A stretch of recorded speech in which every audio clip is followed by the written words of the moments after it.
Hi again. Thank you so much, Teresa. And now please welcome to the stage Charity Rapati, youth activist, Irtia Dinzy Flores, VP of DEI, Social Impact and Sustainability at JustWorks, and Jill Johnson, CEO of the Institute for Entrepreneurial Leadership. Hi, welcome everyone. It's so good to see you all here. My name is Jill Johnson. I'm the co-founder and CEO of the Institute for Entrepreneurial Leadership, and I'm excited to have this conversation. This is one where I think that we need to talk about it because there's lots of conversation about allyship, and I think that a lot of people think that what they're doing is meaningful and impactful, and they're calling themselves allies. And we want to have that conversation to understand what it really does mean, right? And the conversation is centered around, as Teresa said, what is performative allyship versus real allyship? And I think it's almost just what is allyship? Again, because if it's performative, it's not really allyship at all. It's just someone trying to make themselves actually feel good. So I'm really excited to have this conversation. We have with us Irtia Dinzy Flores. Did I get that right, Irtia? And she is the Vice President, DEI, Social Impact and Sustainability at JustWorks. And Charity Rapati, who is a Native American youth advocate. Welcome to both of you. Thank you, Jill.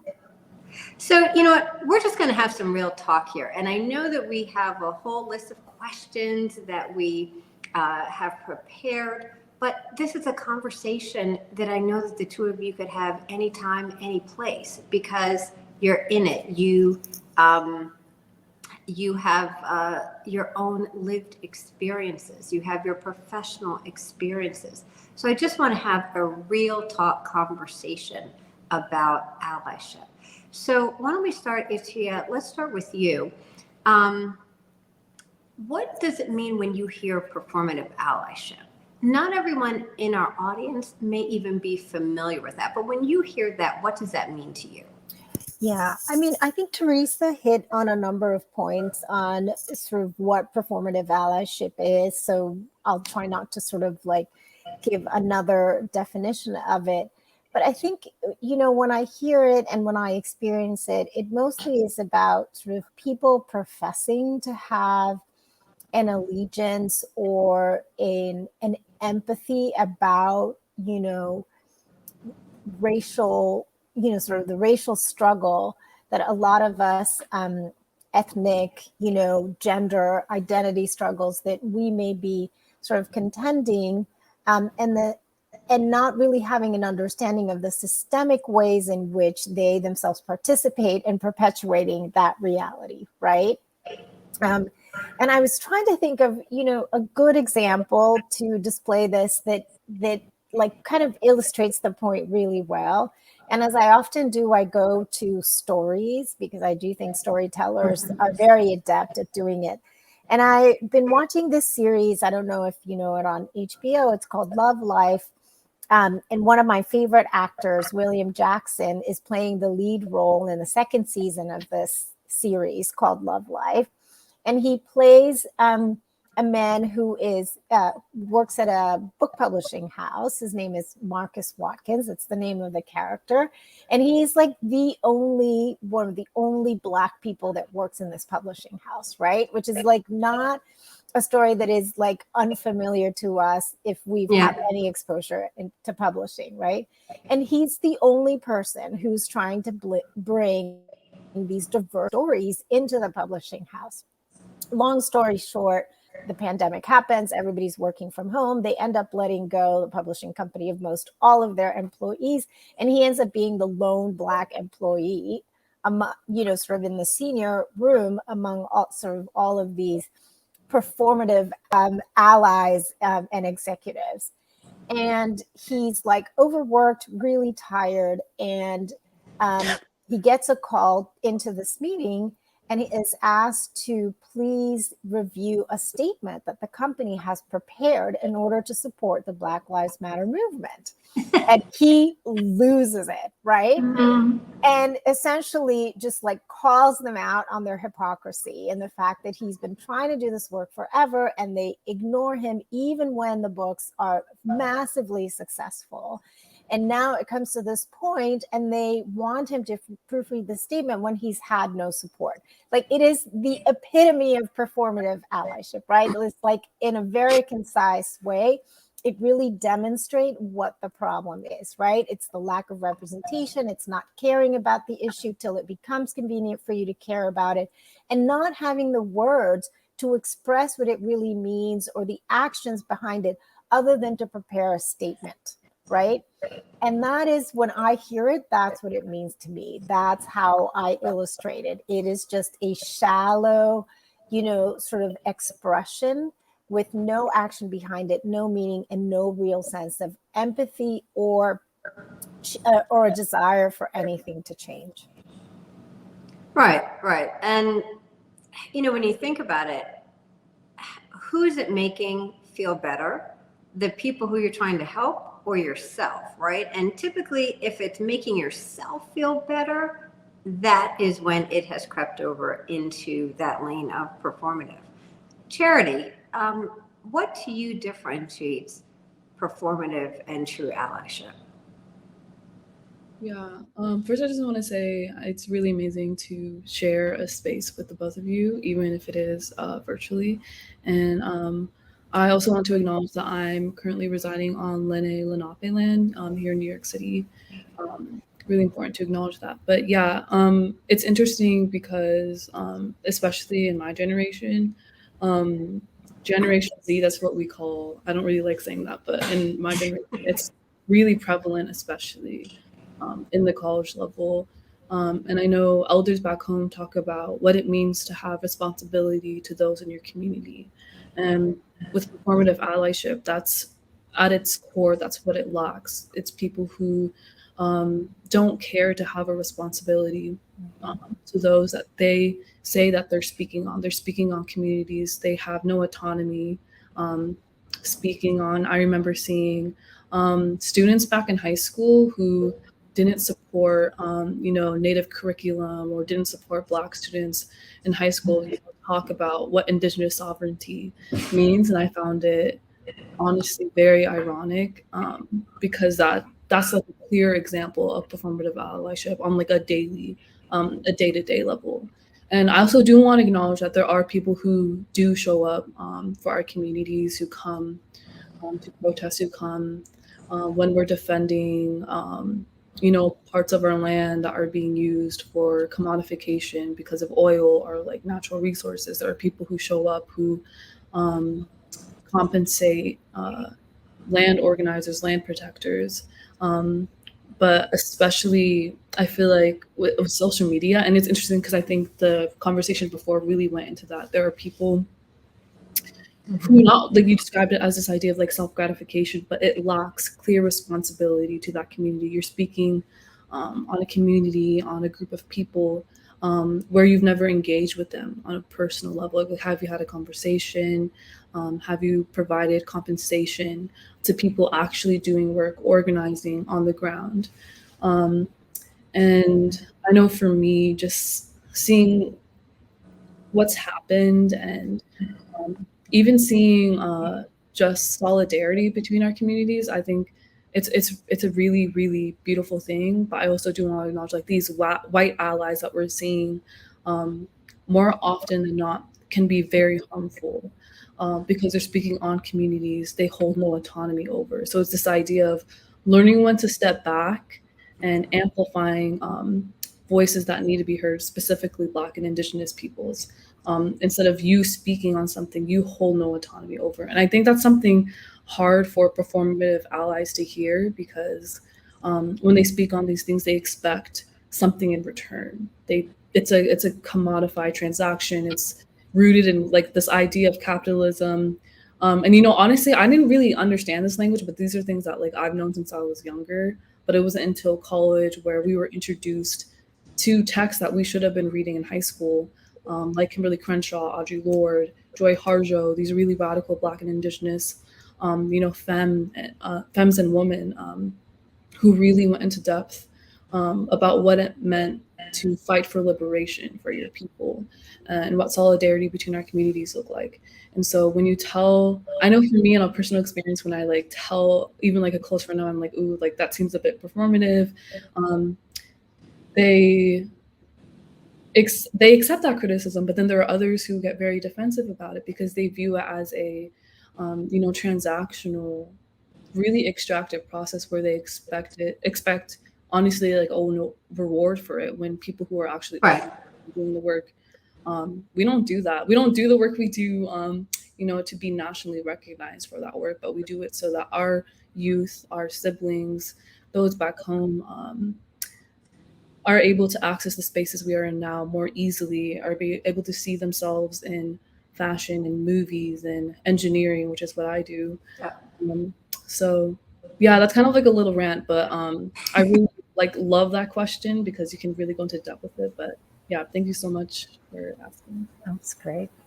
Yeah, no, I mean, again, I have a problem, I think, with even the term performative ally, because you either are or you're not, right? Right. You're a true ally, which means that you are not only standing up with, you're standing in for at times, right? And when I hear performative, I automatically think of people, with signs at marches and rallies and things like that.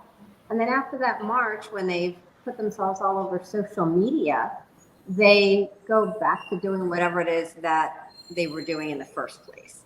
And so, I want to go into a little bit more kind of for both of you. How did you process things after the brutal murder of George Floyd? Now, I'd like to get your take. I mean, I feel like for me, and Teresa talked about, the awakening, the reckoning, and so many people realized so many things. And, for communities of color, that this was particularly devastating. This was kind of a lot of the talk. And I have to admit, for me, it wasn't particularly devastating because this is what I have experienced my entire life. And so for me, I went to sleep and I woke up and I felt the same. I was horrified at what happened to George Floyd. Of course, that was horrific. However, for my life in general, nothing had changed. I'd love to hear from both of you. How did you process that? I have 4 sons, 4 Black sons. And before that day, I had to worry for their safety. After that day, I still had to worry for their safety. So for me, nothing changed. For many of my non-Black friends, and for my white friends especially, their whole world was upended and shattered. Would love to hear again how how did it work for you? Here, Tia, let's go to you first. Yeah, I mean, it's so many it's interesting on so many levels. I have to say, Jill, there was part of my experience that necessitated me processing it. So I didn't sort of say at the top of this, but I'm an Afro-Latina. I grew up in Puerto Rico. I am a Black identifying person. We've always been in my family. That is not always the case in our community. It's like an issue that, we are contending with, those of us who are Black, and sort of like, making it a relevant and salient point about the experience of Latinos throughout the world. Anyway, so I say this with the context of saying that moment was a critical moment in helping to change the discussion in my community about what it means to be Black in America and what it means to be Black around the world, and the experience of being Black within the Latino community, which is a very real one. And I have a brother who's Black, and I have a nephew also who is much younger. Was 9 years old when George Floyd happened, and it necessitated a different level of a conversation, right? And understanding that there are also a lot of times when a lot of those victims of those crimes are also Black Latinos, right? Mhm. And are being pursued by the police, but being recognized as Black people and not necessarily as Latino people, and that we have to have that very real conversation. So in reality, I think that, like you, I wasn't shocked because I've been living with this reality, but it was a moment that I felt I needed to hold some people responsible Absolutely. for Yep. like really understanding and recognizing what we were really talking about. And it was an opportunity to do it unapologetically, where like that had not existed before, where you sometimes always felt like you were introducing something that you were Yes. almost inconveniencing people with, right? Mhm. And so I do think that I want to recognize that moment and the tremendous sacrifice of George Floyd's life in terms of releasing us from the responsibility of apologizing for our experience, right? Um, and of, being able to sort of like confront people with it in a real way, in a way that forced people to say, this is a real issue that I had not recognized to be a real issue because I happen to not be Black. So I think in that way, it really was a different and more powerful moment for me to kind of like step up, right, in just my own recognition of the struggle that I still need to engage in. So I'll just leave it there and let Charity add her own point of view. And I couldn't agree with you more about the point of being freeing to be able to really have these conversations. Charity. Yeah, I think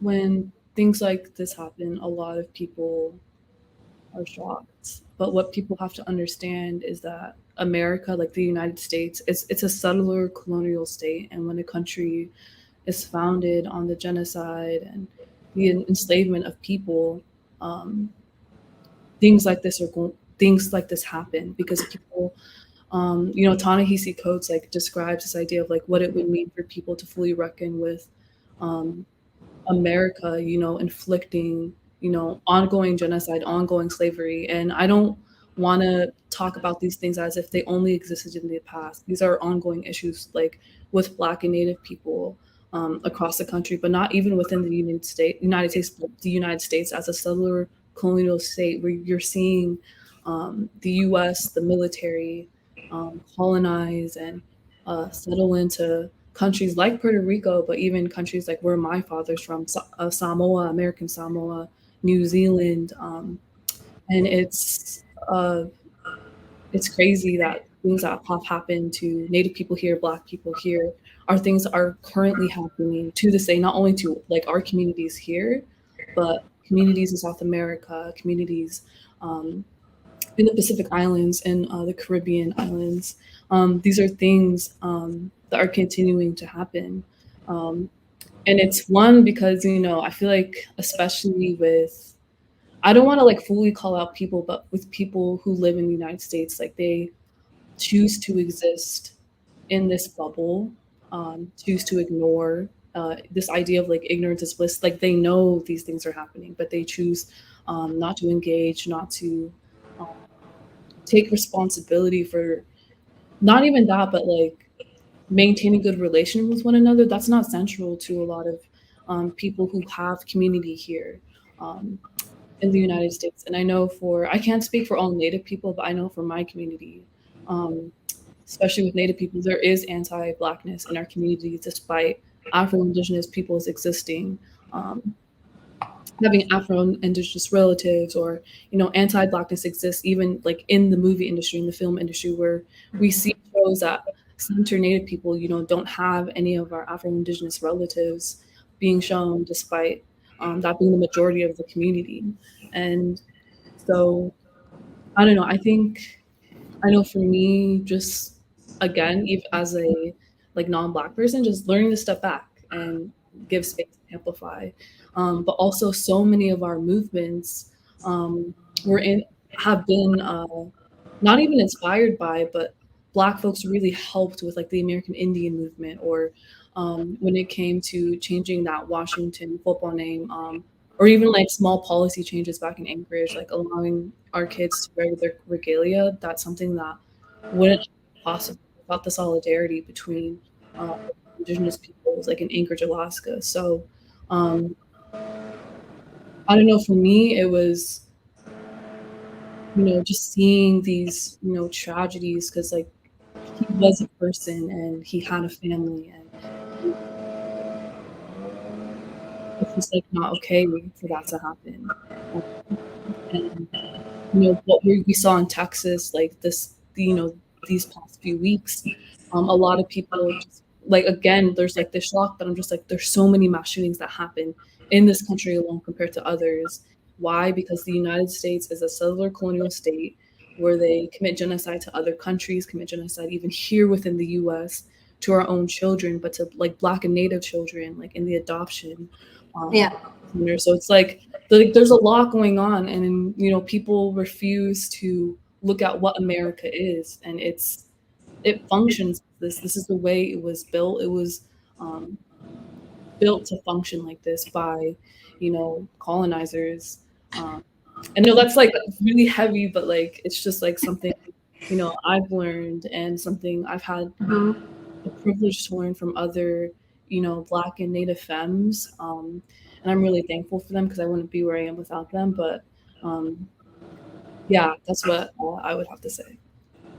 Charity, I want to dig into this a little bit deeper, because I think that what you're hitting on is at the root of the performative nature that some people have, and the lack of depth of understanding, right? Mm-hmm. And does that come from us, in a sense, in the United States especially, being so ignorant, being kept ignorant about our history as a country? Our history has been so sanitized, right? Mm-hmm. And even from the days when I was back in school, kind of learning the stories of the happy slaves, right?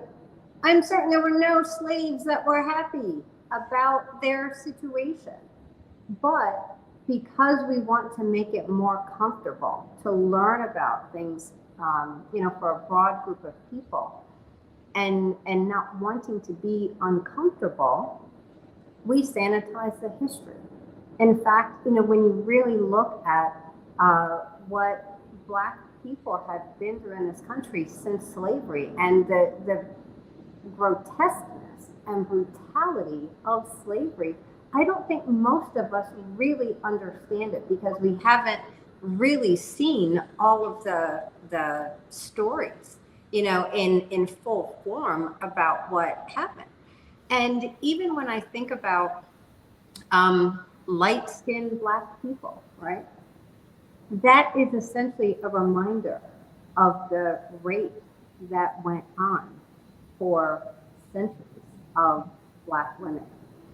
And so I think that, the point that you raised, and Yatir, would love to get your thoughts on this, in terms of just how important history really is, and understanding the true history, which then lends itself to that empathy that you spoke of earlier.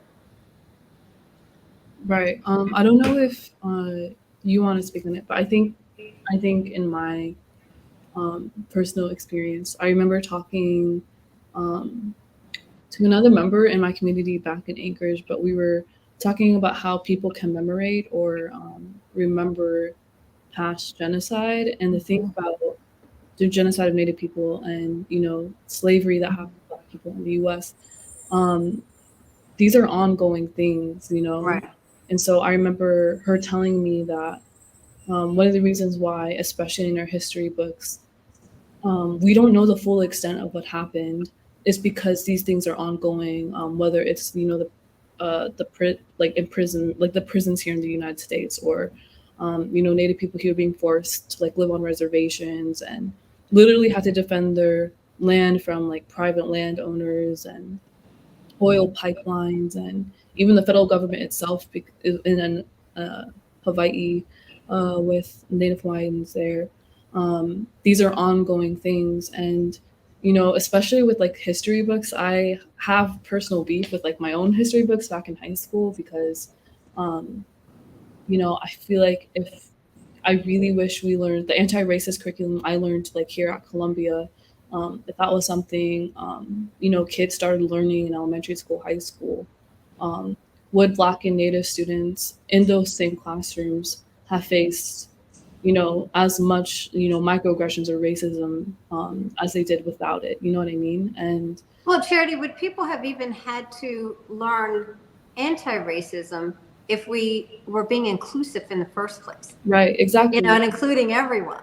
Yeah, and I definitely think it's intentional because when you don't know something, that is genocide. That is genocide. That's cultural genocide. And it's really, really violent because when you meet someone, especially someone that resides on your ancestors' land, and they don't know, um, what happened. I know in Alaska, like Russians came and, colonized and killed and ravaged, all of that. And there are a lot of students back in Alaska, non-native students particularly, who don't understand that. Because all of that colonialism, that historical trauma, manifests into the issues we're seeing in our communities today, where we're seeing Native people, Black and Native people back in Alaska, not having access to housing on land that once belonged to them, which is, still shocking to me. Um, so it's intentional the way history books, don't fully describe what happened, or when they do talk about our people, it's like a paragraph, and it doesn't fully describe like just the atrocities that have happened. And people talk about, oh, kids are way too young to learn about this. No, they're not. Because tell me, like, well, how are Black and Native kids like having these conversations since they were 4, 3, 5? Preparing just for like being brutalized. Like this is the reality of folks in our community. Absolutely. So no one's ever too young. I don't care if like a white kid like cries about, like, I honestly, like, lack of better words, I don't like we're seeing kids dying, we're seeing kids being literally traumatized in the classroom or outside the classroom. Well, if you look at the age of Emmett Till, Mhm. right? These are kids that are, 12, 13, 14, 15 years old, Trayvon Martin, so you're absolutely right. It's never too young to have the conversations. Now, you adjust it for appropriateness, but the conversations about what happens again, and I still go back to, if we were inclusive, the tone of the conversation is different because you understand things differently. Irtia, your thoughts on kind Yeah, I mean, I've like a whole bunch of thoughts, but I'll sort of throw some out from sort of when we started this string. I wanted to kind of go back to sort of this concept of kind of systemic, racism and the tools and operations of that systemic racism. And so I wanted to just kind of like call the point, and Jill, you kind of started this about, sort of not talking about the suffering that goes on with enslavement, right? And I like to call this sort of one of the tools that aids, sort of continued systemic racism, and that is the dehumanizing that happens when we don't talk about people suffering, right? So it's a really important point, because if people don't suffer, then you don't need to develop a level of empathy about their situation that allows you to then tell the story from a different perspective and in a different way that reflects the reality of the suffering and the oppression and the responsibility that you play in that. So, like, really important. I want to pause on that for just 1 second, because it also is what allows people to see someone be murdered with, Exactly. by someone's knee on their neck and feel nothing. Mm-hmm. Exactly. So, I really want to call that to attention, right? And so when we sort of like, take that string and loop it back to the beginning of this conversation around performative allyship, like, that's what we're talking about, right? is that you are not really empathizing, you're not really understanding, acknowledging and respecting the suffering and the experience of a people, right? Enough to know that there is something, some way in which you're systemically participating in their oppression, in their suffering, in their dehumanization. So, sort of want to call attention to that. And a lot of the other great points, Charity, that you made, around the fact that this is something that hasn't stopped, that we live every day. And then I'll fast forward to sort of like a little bit of the last point, which is around this piece about like really talking to children about it. And in our communities, we're forced to talk to our children about a lot of this reality. And one of the things that I've been contending with since I became a mother, when, sort of I have this little girl, and I sort of came to this realization point, and I'll just like on a personal level talk about it, came to this realization point that I'm raising a Black girl, and I had the sense that I needed to make her tough because this world is going to be so tough on her, right? And I was having this conversation with my husband, who's Italian. We have a biracial child, but in my eyes, she's a Black child, right? And he said, but doesn't she get to preserve her innocence, right? And it's such an interesting conversation because there is privilege in that, right? Yep. Let's you call attention to it. There is privilege in who gets to retain their innocence and for how long, right? Such an amazing point. Yeah. Right. And it is heartbreaking. And this is the thing that I think, like at a base level, we need to acknowledge about the difference for our children in our community versus children of privilege. They get to preserve their innocence way longer than our kids get to. And that is a systemic issue, right? It's a systemic problem, right? So just to recognize there are all of these tools, there are all of these actions, there are all of these ways that we behave on a daily basis that are helping to support this systemic racism, right? These systemic ways of oppressing people. Anyway, I have so many things to say on this topic, but I'll stop there, and just hopefully that's food for thought for the chat and for the next set of questions as well. Yeah, absolutely. That is just an amazing point. And as you said, we could talk about this for so much longer. I want to turn kind of the nature of our conversation now to, what should people be doing? What can we be doing? We know that this problem of performative allyship exists, which is really non-allyship. But there are a lot of people out there who want to help, right? They want to affect change. They want to see the world be different. What is it that they can be doing and should be doing? How can you be a true ally? Irtia, let's go to you first on that. Well, I mean, I talked about some of the things, right? I mean, to be a true ally, if you are a person of privilege, if you do have that 6 or 7-year-old, talk to them about how difficult it is for their Black friend to live in this world, right? Like really help them understand and engage in the same conversations with your child that we're engaging in conversations with our children about what it is to be a person of color in this country.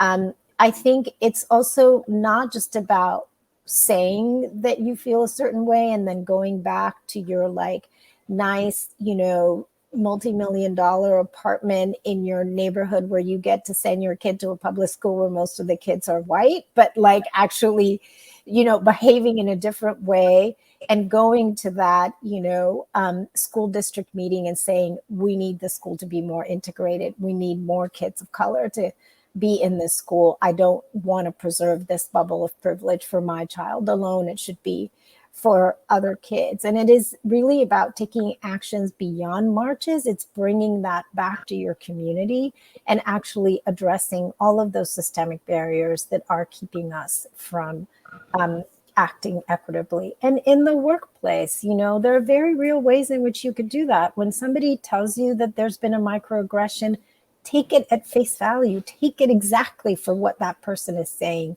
listen to that person, support that person in how they want to ensure that that is addressed, right?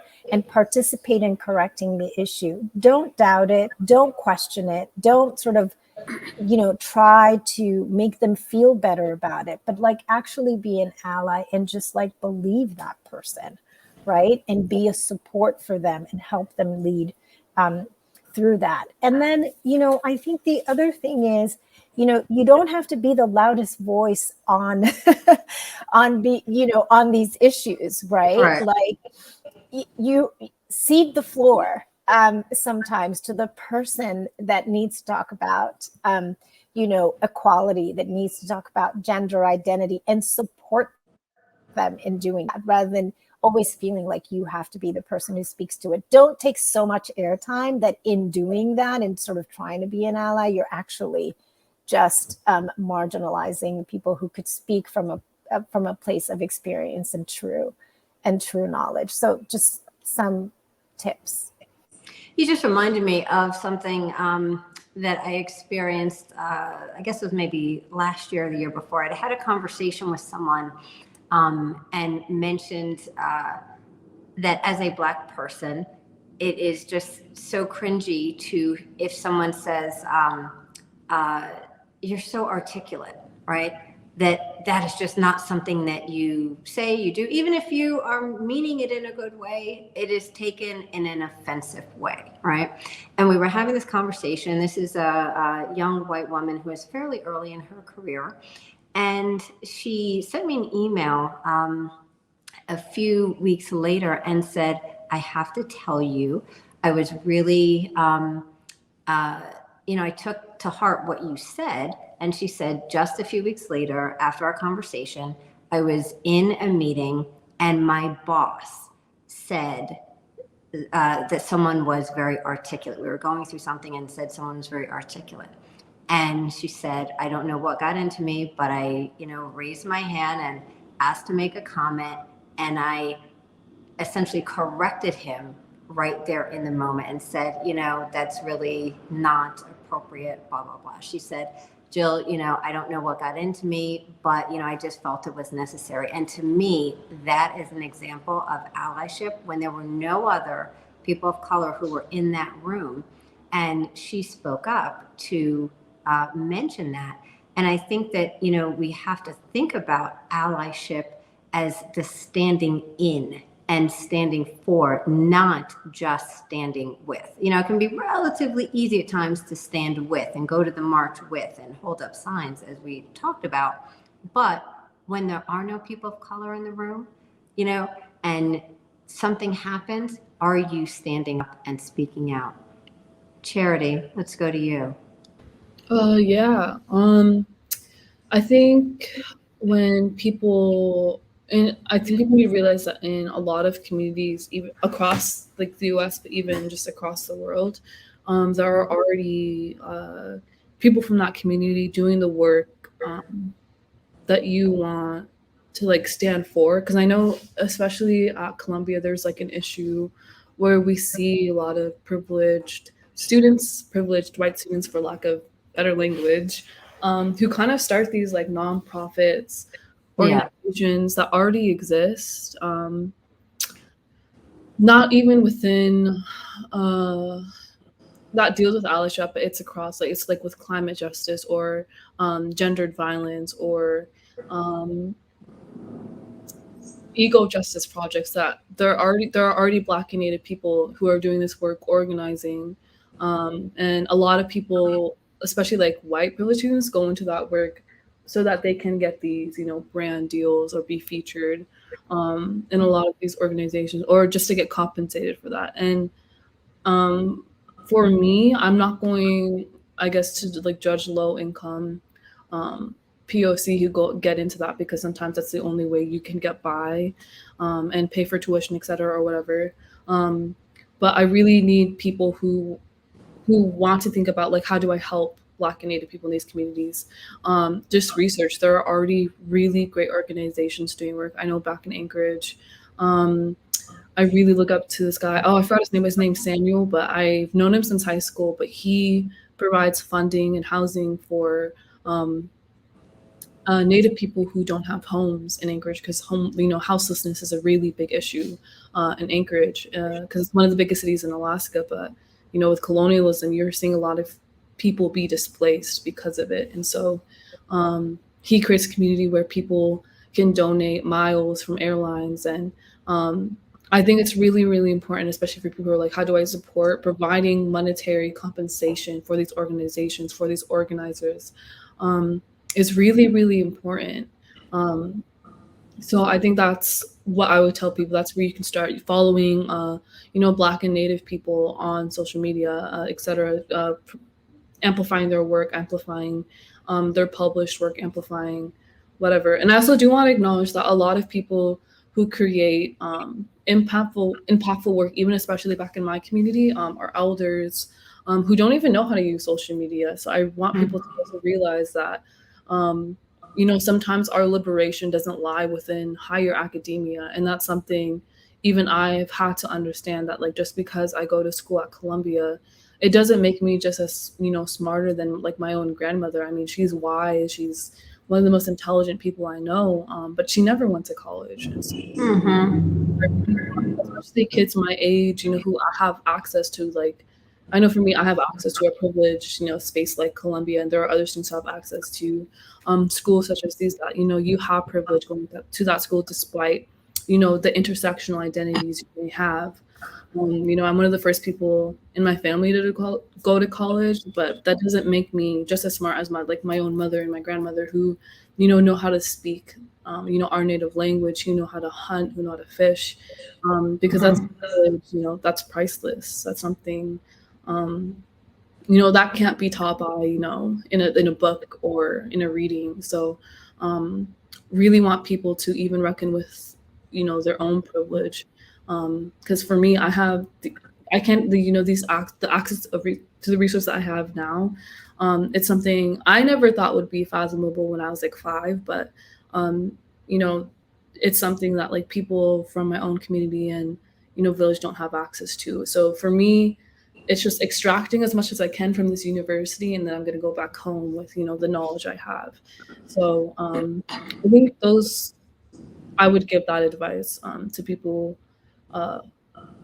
in my generation, I guess, but also for allies who want to do more, just providing compensation and giving money to organizations that already exist in your community. You don't need to start that nonprofit.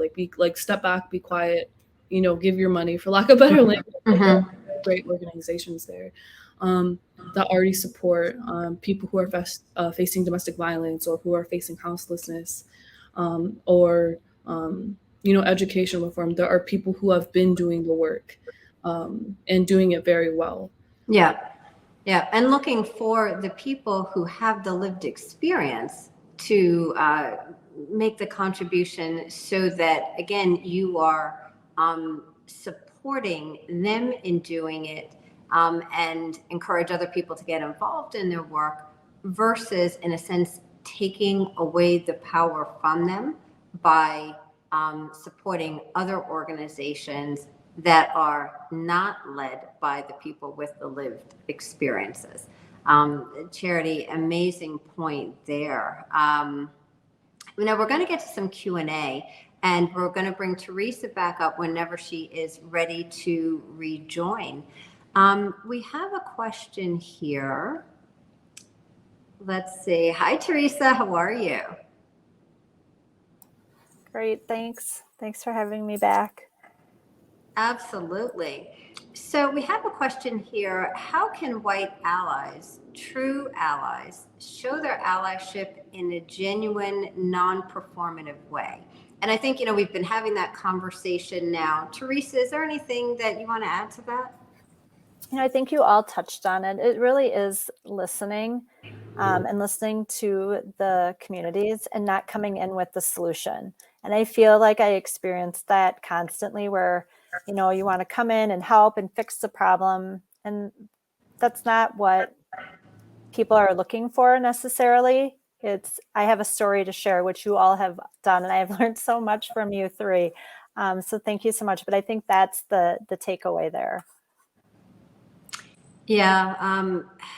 And again, I cannot stress the importance of the listening, right? The listening and understanding, and not necessarily thinking that we know, because everyone doesn't have the same experience. And I think that, someone, Charity, you mentioned being in this space of privilege.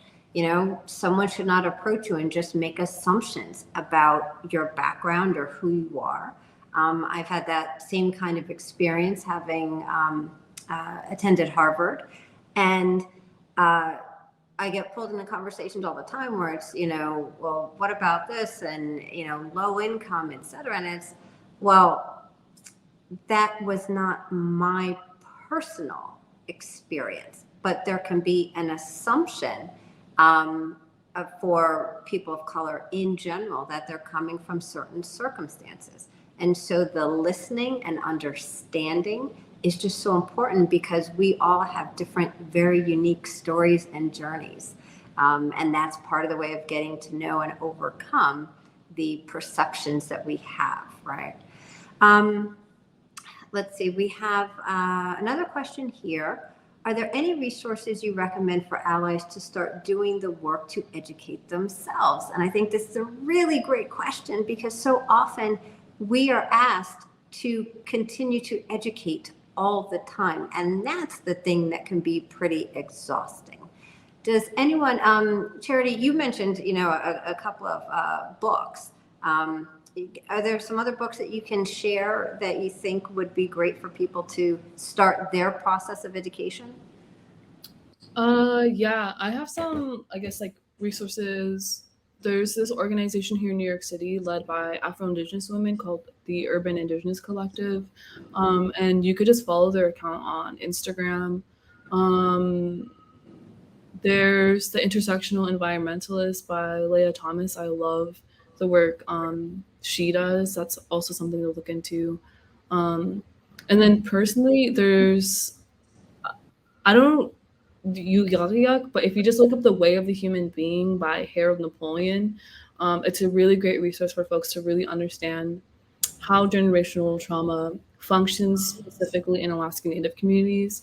So I think at the top of my head, those are just like really quick things. An organization that I've, really love and have the privilege to like work with is the Malala Fund. So I think everyone knows who Malala is, but it's crazy because I remember reading about her, and now a lot of the work that I do back home, it's being featured by her and her team. So they really amplify not only the work I do, but the work other amazing young women across the world do when it comes to education, because especially like women in engineering, but just women in general across the world don't have access to education compared to men. But I'm specifically talking about, Black and Indigenous, women. There are a lot of barriers to pursuing higher academia. And I think Malala Fund does a really amazing job amplifying those resources. They have like an anthology coming out soonish. So definitely recommend buying that late June. But yeah, those are just like quick resources that I think also even following all of these wonderful people here, like I'm sharing like virtual space with, showing support, and then just compensating these organizations. If you have, I know people have disposable income. For people who are more privileged, if you have a little bit of disposable income, donating that to directly to funds that are distributed to those in the community who are being affected by domestic violence or houselessness. And if you do a quick Google search, you'll find those places. But yeah, those are some, I guess, to do checklist things that you could do if you want to do that, like now or even after the summit. Terrific. And a book I would recommend is The Color of Law by Richard Rothstein, to understand some of the historical issues, as well as How to Be an Anti-Racist by Ibram Kendi. Irtia, any suggestions for things folks should do? Definitely Dr. Kendi. That was on my list. I think it's a great place to start, How to Be an Anti-Racist, to really understand it's not about not being a racist, it's about being anti-racist. I think it's a great place to start. There's also a nice TED Talk for those who like short format by Susan Long Walsh, also on how to be an anti-racist. That might be interesting to check out. I really like the work that YK Hong is doing. We're actually working with her at JustWorks on anti-oppression and anti-racism and how to bring that into organizations. I think that's another area of work that would be really interesting for people to start familiarizing themselves with, the concept of anti-oppression. And then, you know, to Charity's point about sort of people that you could follow, I follow this group called Black Latinas Know, which is really about uplifting Black issues in the Latino community. I'm always trying to bring back to the forefront because I think it's something we don't talk enough about. So I would encourage people to check that out. A lot of them are academics, actually, to Charity's point. And so they're people who are really trying to look at just a lot of the issues and how they relate to other communities in a very scholarly, from a very scholarly approach. So some of those are some of the go-tos. And then one of my favorite things because I know we have a lot of folks here who are entrepreneurs or working in corporate America, there's this really great Harvard Business Review podcast. I'm not going to remember the title, but it basically is on the origins of management and how it's linked to plantation practices. And I think and it's a great educational perspective, particularly for those of us who are on this in this event, who are people managers, who have teams that they manage. And it really just looks into, you know, sort of like where a lot of the mentality and the legacy and tradition of managing people. So I would encourage you all to look it up. I'll try and get the episode number and post it in the chat because I listen to so many of them. Yeah. That would be great. And we just have about 2 more minutes left. I'd like to go around and, you know, just get a final parting thought. Teresa, I'd love for you to answer the question that we have. Do you have any tips for dealing with leaders who are perpetuating racism in the workplace? Okay, well, you started me off with the tough one. You know, it's a hard, right? Like finding that balance. I think fortunately enough, like I've been able to build relationships with leadership, and they will seek out my opinion. So I have the opportunity to speak up, but that is the toughest thing to balance, is having the courage to speak up and call out the things that are wrong. You know, I had one situation that came up and it made me super uncomfortable. And it was right after right around when COVID came out and it was being blamed on the Asian population, for instance. And we were on a Zoom call. It was a group of us in my department, and someone made the comment about like the Hong Kong flu. And I was like mortified being Asian. And I was like, oh my God, did that just happen? So I had a separate call. I called him out and had a conversation as a senior leader. And I just said, hey, you know, I found it offensive. And in this current environment that we're in, this is like why that's not okay. And other people may have taken it and done something more than me just calling you and having a conversation about it. So I think that's another approach, is to have those individual conversations, and hopefully you have somebody who's receptive to listening and to share some empathy from a different perspective. I don't know if that answers your question, but that one's a doozy. Yeah, Thanks, it would have been nice to see true allies in the room with you who had spoken up and said something themselves. Yes, that was great. Thank you very much. And let's just have parting thoughts from Charity first, and then Irtia.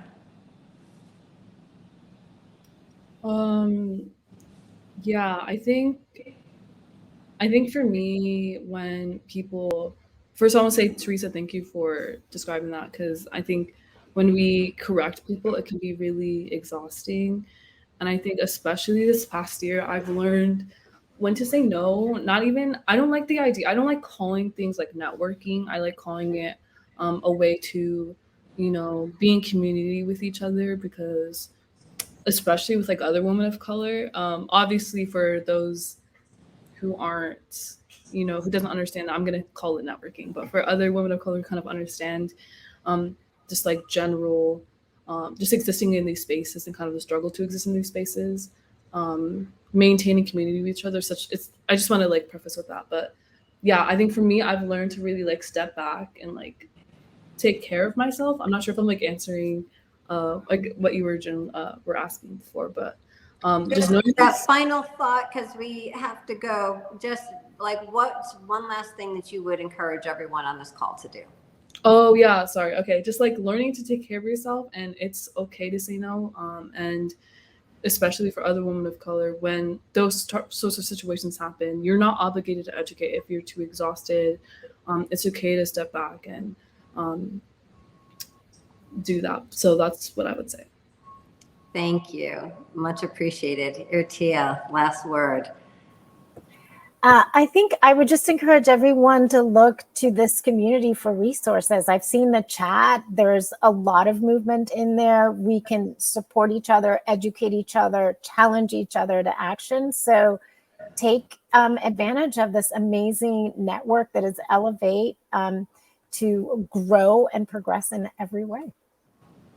Thank you so much. And I would just like to encourage everyone to keep the conversation going. The only way that we can break down barriers is to talk with each other, be in community with each other, as Charity said. As Irtia said, be part of this community, lean in and really take advantage of the resources, and speak up and make your voice heard for others especially. So thank you all for joining us. I really appreciate this. And on behalf of our other panelists, again, thank you for joining us.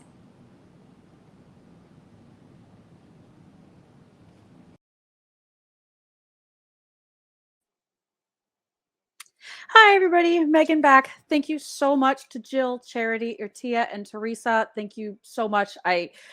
I have a note here where I'm supposed to mention what my favorite part is. I literally can't pick one. That was just an incredible, incredible, incredible conversation.